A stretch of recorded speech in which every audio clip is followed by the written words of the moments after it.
Hey y'all, so all my clients get gifted one of these extension aftercare kits whenever they get an install from me, and I just wanted to show you guys exactly what I like to put in here for my extension babes.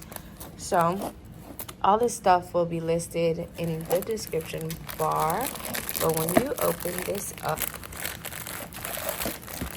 so first thing they got this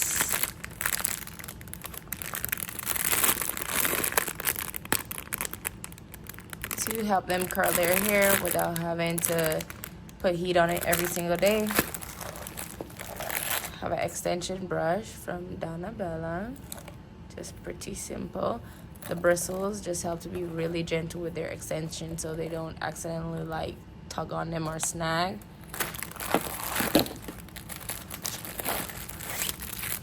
And my satin bonnet, because instead of recommending that they get one, I just like to make sure that they have one right away as soon as they leave me.